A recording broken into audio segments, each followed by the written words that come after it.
Hello दोस्तों, स्वागत है आपका हमारे यूट्यूब चैनल याहू बाबा पे। ये हमारा एडवांस जावास्क्रिप्ट से रिलेटेड थर्ड ट्यूटोरियल है और इस कोर्स में हम टेम्पलेट स्ट्रिंग सीखने वाले हैं। देखिए, जो ये टेम्पलेट स्ट्रिंग नाम का हमारे पास फीचर है, ये बेसिकली आया है जावास्क्रिप्ट के ES6 वर्जन में। इसे कई डेवलपर्स जो है टेम्पलेट लिटरल्स भी बोलते हैं। तो ये सबसे पहले मैं आपको समझाता हूँ, जब तक ये नहीं आए थे टेम्पलेट स्ट्रिंग, उससे पहले जो हमारा जो ये काम होता था डेवलपमेंट का, वो किस तरह लेंथी हो जाता था और इसके आने से वो काम कितना छोटा हो चुका है। देखिए, मान लीजिए मैंने एक वेरिएबल लिया यूजर नाम से और उसके अंदर एक स्ट्रिंग वैल्यू डाल दी। आप इसकी जगह कोई न्यूमेरिक वैल्यू भी डाल सकते हैं। अब मैं बेसिकली करना क्या चाहता हूँ, जो हमारे पास ये यूजर नाम का एक वेरिएबल है, इसको किसी दूसरे स्ट्रिंग के अंदर यूज करना चाहता हूँ। तो उसके लिए मैंने आपको बिगनर्स कोर्स के अंदर पहले ही ऑलरेडी बताया हुआ है। उसके लिए हम कॉन्कैटिनेशन साइन का यूज करते हैं कुछ इस तरीके से। यहाँ देखिए, मैंने ग्रीट नाम का एक वेरिएबल लिया और उसके अंदर एक स्ट्रिंग वैल्यू डाली है हेलो, और वहां पर मैं यूजर की भी वैल्यू को कॉन्कैट कर रहा हूँ। तो उसके लिए मैंने यहाँ पर प्लस साइन का यूज किया है। तो यही एक नॉर्मल वे है जिस तरह हम किसी भी एक वेरिएबल की वैल्यू को किसी दूसरे स्ट्रिंग के अंदर कॉन्कैट कर सकते हैं। अब यहाँ पे दिक्कत क्या होती है, मान लीजिए बहुत सारे वेरिएबल्स हैं और उसको हमें एक स्ट्रिंग के अंदर कॉन्कैट करना है, तो हमें बार बार कॉन्कैट साइन का यूज करना पड़ेगा, मतलब कि प्लस साइन का।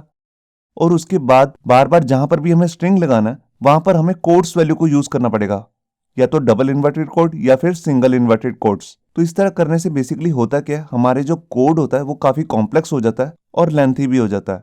तो इस प्रॉब्लम के रेजोल्यूशन के लिए हमारे पास जो एक नया फीचर आया है ES6 वर्जन में, उसका नाम है टेम्पलेट स्ट्रिंग। देखिए, अगर जो हमने ये ऊपर काम किया है इसको हम टेम्पलेट स्ट्रिंग की हेल्प से करें तो हमारा काम किस तरह से छोटा हो सकता है। मान लीजिए हमने वही वेरिएबल बनाया यूजर नाम से, और इसी यूजर नाम के वेरिएबल को मैं किसी स्ट्रिंग के अंदर कॉन्कैट करना चाहता हूं, मगर टेम्पलेट स्ट्रिंग की हेल्प से। तो हम कुछ इस तरीके से करेंगे। यहां देखिए, मैंने एक वेरिएबल लिया ग्रीट। अब यहां पर एक चीज गौर करने वाली चीज है कि यहां पर मैंने कोई सिंगल कोट नहीं लिया और ना ही लिए हैं डबल कोट्स। यहां पर मैंने एक स्पेशल साइन लिया है जिसको हम कहते हैं बैक टिक। ये आपको अपने कीबोर्ड के अंदर ही मिल जाएगा। देखिए, जहां पर भी आपकी एस्केप की होती है बिल्कुल टॉप लेफ्ट कॉर्नर पे, उसकी बिल्कुल नीचे वाली जो की होती है वो होती है बैक टिक की। तो आपको बिल्कुल यही वाली बैक टिक की जो है, इसको स्टार्टिंग में भी लगाना है और इसको एंड में भी लगाना है। उसके बाद जोन सी भी आपके यूजर की वैल्यू है, मतलब कि जोन सी भी आपके वेरिएबल की वैल्यू है, उसको जहां पर भी आप अपने स्ट्रिंग में शो करना चाहते हैं, तो उसके लिए आपको क्या करना होगा, आपको सबसे पहले लगाना है डॉलर का साइन, फिर उसके बाद करली ब्रेसेस लगानी है। उसी के अंदर आपको अपने वेरिएबल का नेम लिखना है। इस तरह करने से होगा क्या, आपका जो पूरा एक स्ट्रिंग है उसके अंदर आपको कहीं पर भी कॉन्कैटिनेशन साइन का यूज नहीं करना पड़ेगा। और मान लीजिए आपके पास मल्टीपल वेरिएबल्स हैं, तो उसके लिए आपको बार बार यही चीज करनी है, बार बार डॉलर साइन का यूज करना है, उसके अंदर करली ब्रेसेस के अंदर आपको अपने वेरिएबल का नेम लिख देना है। तो यही होते हैं हमारे टेम्पलेट स्ट्रिंग। तो आइए प्रैक्टिकल शुरू करते हैं और वहां पर मैं आपको इससे रिलेटेड कुछ और भी एग्जाम्पल समझाने वाला हूं। तो यहाँ पर देखिए, मैंने अपना वेब एडिटर ओपन कर लिया और यहाँ पर एक फाइल भी बना ली है जिसका नाम मैंने रखा है template-string.html, और इसके अंदर बेसिक HTML का मैंने कोड लिखा है।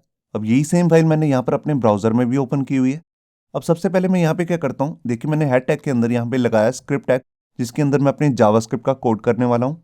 तो सबसे पहले मैं यहाँ पर क्या करता हूँ, एक वेरिएबल ले लेता हूँ और इसका नाम मैं रख लेता हूँ जैसे यूजर, और इसके अंदर एक डिफॉल्ट वैल्यू भी डाल देता हूँ, जैसे मैं डाल रहा हूँ याहू बाबा। अब इसके बाद मान लीजिए मैं इस वेरिएबल की वैल्यू को किसी स्ट्रिंग के अंदर यूज करना चाहता हूं, तो उसके लिए सबसे पहले मैं यहां पर क्या लिखता हूं, document.write, और इसके अंदर सबसे पहले जो मैं अपना स्ट्रिंग मैसेज देना चाहता हूं, देखिए जैसे मैं मैसेज दे रहा हूं हेलो, तो उसके लिए सबसे पहले मैं यहां पर आपको पुराने तरीके से देके दिखा रहा हूं कि कैसे हम स्ट्रिंग के साथ वेरिएबल की वैल्यू को यूज करते हैं। तो देखिए, मैंने यहां पर जैसे ले लिया हेलो, और उसके बाद मैंने इसमें थोड़ी सी स्पेस ऐड की, उसके बाद कॉन्कैटिनेशन का साइन, और यहाँ पे मैंने अपने वेरिएबल का नाम ले लिया यूजर। ये देखिए, तो ये हमारा ओल्ड तरीका है। मैंने यहाँ पर फाइल को सेव किया और ये देखिए यहाँ पर आ गया हेलो याहू बाबा।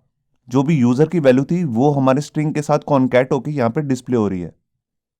अब मान लीजिए मेरे को इसके साथ कोई और भी स्ट्रिंग ऐड करना है, तो उसके लिए दोबारा से मेरे को क्या करना पड़ता है, उसके लिए मेरे को यहाँ पर कॉन्कैटिनेशन का साइन दोबारा से यूज करना है, दोबारा से इन्वर्टेड कोट्स लेने हैं और उसके अंदर अपना मैसेज देना है। जैसे मैं यहाँ पर लिख रहा हूँ वेलकम टू 2021, ये देखिए। तो यहां पर मैंने फाइल को सेव किया और ये मेरा मैसेज भी शो हो गया। तो आप देख रहे हैं कि ये जो इस तरीके का कोड होता है ये काफी कॉम्प्लेक्स हो जाता है, इसे समझना भी काफी कॉम्प्लेक्स ही रहता है, क्योंकि बार बार हमें कॉन्कैटिनेशन का साइन देना है, बार बार कोट्स लगाने हैं। अब यही काम अगर मैं टेम्पलेट स्ट्रिंग के यूज से करना चाहता हूं, तो देखिए उसके लिए मेरे को क्या करना है, मेरे को ये कहीं पर भी डबल इन्वर्टेड कोड का यूज़ नहीं करना। तो सबसे पहले मैं इसी को रिमूव करता हूँ और यहाँ पर कॉन्केटिनेशन का साइन भी, ये देखिए ये। अब यहाँ पर जस्ट मेरे को क्या करना है, यहाँ पर मेरे को जो ये पूरा स्ट्रिंग है इसको बैकटिक कोड्स के अंदर देना है। तो यहाँ पर मैंने बैकटिक कोड लगा लिया, आप देख सकते हैं यहाँ पर बैकटिक कोड आ चुका है। और उसके बाद जोन सी भी हमारे को यहाँ पर वेरिएबल की वैल्यू है, मतलब कि जो यूज़र नाम का वेरिएबल है उसकी वैल्यू को शो करना है। उसके लिए सबसे पहले इसको लेना है करली ब्रेसेस के अंदर, और करली ब्रेसेस से पहले मेरे को यहाँ पे लगाना है डॉलर का साइन, ये देखिए। तो यहाँ पर मैंने फाइल को सेव किया और ये देखिए जो हमारा पूरा स्ट्रिंग है बिल्कुल वैसे ही दिख रहा है जैसे हम पुराने तरीके से देखते थे, लेकिन जो हमारे यहाँ पर कोड की कॉम्प्लेक्सिटी है वो बिल्कुल ख़त्म हो चुकी है। अब इसे समझना भी काफ़ी ईजी हो चुका है। सिर्फ हमारे को यहाँ पर जो हमारे पास उसी को करली ब्रेसेस के अंदर देना है और स्टार्टिंग में लगानी है बैकटिक, जो हमारा कोड्स होते हैं उनको यूज़ करना है। और मैंने जैसे यहाँ पर इस स्ट्रिंग के अंदर एक सिंगल वेरिएबल का यूज़ किया है, बिल्कुल इसी तरीके से यहाँ पर मैं मल्टीपल वेरिएबल्स का यूज़ भी कर सकता हूँ इस स्ट्रिंग के अंदर। मैं आपको करके दिखाता हूँ। तो यहाँ पर अब मैं इसी के नीचे एक वेरिएबल और ले लेता हूँ और उसका नाम मैं रख रहा हूँ जैसे मार्क्स। मान लीजिए एक स्टूडेंट है जिसका नेम है याहू बाबा और उसके मार्क्स मैं यहाँ पर दे रहा हूँ 350। अब ये मार्क्स भी मुझे शो करने हैं बिल्कुल इसी स्ट्रिंग के अंदर। तो यहाँ पर मैं थोड़ी सी स्टेटमेंट चेंज कर लेता हूँ, यहाँ पर लिख लेता हूँ योर मार्क्स इज, और यहाँ पर मेरे को वेरिएबल का यूज़ करना है। तो सबसे पहले मैं डॉलर का साइन लगाता हूँ और उसके बाद करली ब्रेसेस का, और इसी के अंदर यहाँ पर मैं अपने वेरिएबल का नाम ले लूँगा जिसका नाम है मार्क्स। तो आप देख रहे हैं कि हमारा काम जो है कितना ईजी हो चुका है। अब यहाँ पर मैं फाइल को सेव करता हूँ और ये देखिए यहाँ पर हमने किसी भी कॉन्केटिनेशन साइन का यूज़ नहीं किया है, ना किसी भी कोड्स का। और जैसे ये स्ट्रिंग जो है मैं डॉक्यूमेंट डॉट राइट के अंदर सीधा ही लिख रहा हूँ, इसको मैं किसी वेरिएबल के अंदर भी डाल सकता हूँ। मैं आपको डाल के दिखाता हूँ।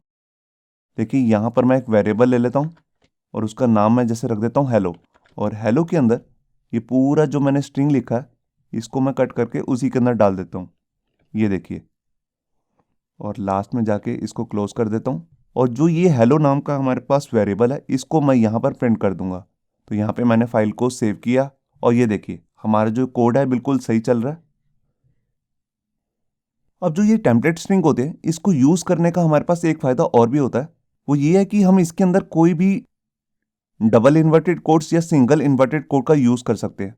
देखिए जैसे जो ये यूज़र का नेम है जिसको मैं यहाँ पे शो करने वाला हूँ, इसको कोड्स के अंदर दिखाना चाहता हूँ, तो इस पूरे वेरिएबल के नेम को मैं कोड्स के अंदर डाल देता हूँ, ये देखिए। तो यहाँ पे मैंने फाइल को सेव किया और ये देखिए यहाँ पर कोड्स भी डिस्प्ले हो गए। और अगर मैं सिंगल कोड भी यूज़ करना चाहता हूँ वो भी कर सकता हूँ। देखिए जैसे मार्क्स नाम का जो वेरिएबल है इसको सिंगल इन्वर्टेड कोड्स के अंदर डाल देता हूँ और यहाँ पे मैंने फाइल को सेव किया और ये देखिए ये हमारे पास सिंगल इन्वर्टेड कोड्स के अंदर आ चुका है। और इसी के साथ अगर मैं ये स्ट्रिंग है इसको मल्टीपल लाइंस के अंदर कन्वर्ट करना चाहता हूँ वो भी मैं कर सकता हूँ। देखिए जैसे मैं यहाँ पर यूज़र के नेम के डिस्प्ले होने के बाद यहाँ पर एंटर लगा देता हूँ, ये देखिए, और इससे पहले भी यहाँ पर एंटर लगा देता हूँ। अब ये देखिए जो ये मेरा पूरा स्ट्रिंग है ये मैंने 3 लाइंस में कन्वर्ट कर लिया,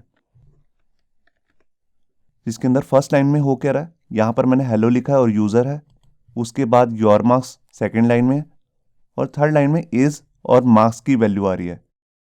तो यहाँ पर मैंने फाइल को सेव किया और ये देखिए हमारा जो ये पूरा स्ट्रिंग है बिल्कुल सही से डिस्प्ले हो रहा है।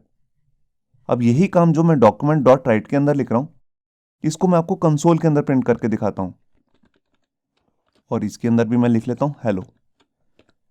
देखिए जब मैं कंसोल के अंदर इसे प्रिंट करूंगा तो जब भी मैं ये मल्टीपल लाइन के अंदर टेम्पलेट स्ट्रिंगिंग कर रहा हूँ तो यहाँ पर मैं अगर इसके अंदर स्पेस भी एक्स्ट्रा ऐड कर देता हूँ तो वो स्पेस भी अलग से नजर आएगी कंसोल में। मैं आपको सेव करके दिखाता हूँ। ये देखिए ऊपर वाली लाइन तो बिल्कुल सही से डिस्प्ले हो रही है, मगर जो मैंने कंसोल में प्रिंट किया, जैसे देखिए यहाँ पर स्पेस आ रही थी इससे पहले और योर से पहले, वो स्पेस आपको यहाँ पर भी डिस्प्ले होगी। तो ये भी एक फीचर है टेम्पलेट स्ट्रिंग का। अब मैं जो ये टेम्पलेट स्ट्रिंग आपको सिंपल दिखा रहा था भी किसी भी एक वेरिएबल के अंदर प्रिंट करके, इसको मैं अब फंक्शन के अंदर यूज़ करके दिखाता हूँ आपको। तो उसके लिए सबसे पहले मैं क्या करता हूँ, यहाँ पर मैं देखिए 2 वेरिएबल ले लेता हूँ, एक ले लेता हूँ फर्स्ट नेम और एक लास्ट नेम। फर्स्ट नेम मैं ले लेता हूँ जैसे याहू और इसी को डुप्लीकेट कर लेता हूँ और यहाँ पर एक वेरिएबल और ले रहा हूँ जिसका नाम मैं रख रहा हूँ लास्ट नेम। ये थर्ड वेरिएबल को मैं रिमूव कर देता हूँ। अब इसके बाद मुझे क्या करना है, सबसे पहले मैं लास्ट नेम की वैल्यू भी चेंज कर देता हूँ, यहाँ पे रख देता हूँ बाबा। अब मैं इसको आपको फंक्शन के अंदर यूज करके दिखाऊंगा। तो फंक्शन के लिए सबसे पहले मेरे को एक फंक्शन भी लेना होगा और इसका नाम मैं जैसे रख रहा हूँ फुल नेम। अब इसके अंदर एज ए पैरामीटर मैं दो वैल्यूज भेजूंगा, एक फर्स्ट नेम की और एक लास्ट नेम की। तो यहाँ पर पैरामीटर के लिए भी मेरे को दो वेरिएबल्स लेने होंगे, तो उसका नाम भी मैं सेम ही रख लेता हूँ, फर्स्ट नेम और लास्ट नेम।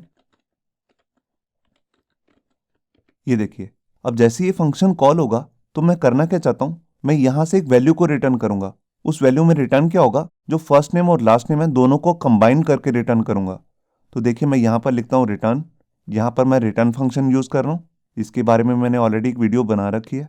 और रिटर्न में भी क्या करूंगा, मल्टीपल वैल्यूज भेजनी है, तो यहाँ पर भी मैं बैकटिक कोट्स का ही यूज करने वाला हूँ।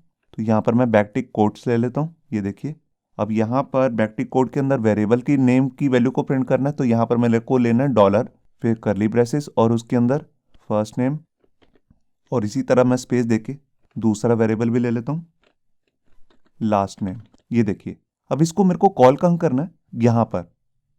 तो यहाँ पर पहले मैं एक वेरिएबल की वैल्यू को प्रिंट करा रहा था जिसका नाम था यूजर। अब मैं यहाँ पर यूजर नाम का तो हमारे पास कोई वेरिएबल है नहीं है, हमारे पास यहाँ पे एक फंक्शन है जिसका नाम है फुल नेम। तो मैं आपको दिखा रहा हूं, जब भी हम टेम्पलेट स्ट्रिंग यूज करते हैं तो उसके अंदर अगर हमने किसी स्ट्रिंग के साथ फंक्शन को कॉल करना है तो उसका भी तरीका सेम ही रहेगा। हम उसके लिए भी डॉलर का साइन लगाएंगे और उसके बाद करली ब्रेसेस। यहाँ से मैं डबल कोट्स हटा देता हूँ ताकि आपको ईजिली समझ में आ जाए, और ये सब कुछ भी मैं हटा देता हूँ। ये देखिए, अब यहाँ पर मेरे को फंक्शन का नेम लेना है फुल नेम, और यहाँ पर मेरे को एज ए पैरामीटर दो वैल्यूज भी भेजनी है जो हमारे को यहाँ से मिल रही है फर्स्ट नेम और लास्ट नेम से। तो इसी को मैं यहाँ पे लिख लेता हूँ, first name comma last name. ये देखिए, मैं स्क्रीन को थोड़ा सा बड़ा कर देता हूँ और इसके बाद मैं यहाँ पर प्रिंट क्या कर रहा हूँ, हेलो को। तो अभी मैं कंसोल को तो बंद कर देता हूँ। ये देखिए, तो यहाँ पे मैंने क्या किया, सबसे पहले मैंने दो वेरिएबल्स लिए फर्स्ट नेम और लास्ट नेम, और यहाँ पर एक फंक्शन बनाया फुल नेम से जिसके अंदर एज ए पैरामीटर मैं दो वैल्यूज भेजूंगा, फर्स्ट नेम की और लास्ट नेम की। और जो मेरे को फंक्शन रिटर्न क्या करेगा, इन दोनों वैल्यूज को फर्स्ट नेम और लास्ट नेम को कंबाइन करके रिटर्न करेगा। तो यहाँ पर भी मैंने इस फंक्शन के अंदर भी यूज किया अपना टेम्पलेट स्ट्रिंग, और यहाँ पर जहाँ पर मैं इस फंक्शन को कॉल कर रहा हूँ वो भी मैं एक स्ट्रिंग के अंदर ही कर रहा हूँ। ये देखिए, हेलो के साथ मैं इसको यूज कर रहा हूँ, तो इसको कॉल करने के लिए भी मैंने यहाँ पर टेम्पलेट स्ट्रिंग का यूज किया है। ये देखिए, यहाँ पर मैंने डॉलर का साइन लगाया, फिर करली ब्रेसेस और उसके अंदर फंक्शन का नेम।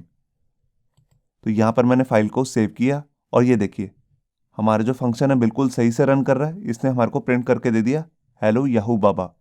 तो ये भी एक तरीका है टेम्पलेट स्ट्रिंग को यूज करने का। आप इसे कंसोल के अंदर भी प्रिंट करके देख सकते हैं। यहाँ पे मैंने फाइल को सेव किया और ये देखिए, यहाँ पर भी आ गया हेलो याहू बाबा।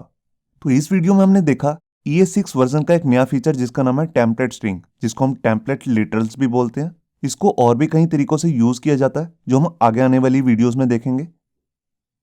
होप सो आपको ये हमारा वीडियो ट्यूटोरियल अच्छा लगा होगा। अगर अच्छा लगा है तो वीडियो को प्लीज़ लाइक करना मत भूलिए। अगर आप ऐसे ही रेगुलर अपडेट चाहते हैं तो हमारे चैनल याहू बाबा को सब्सक्राइब करना मत भूलिए। Thank you.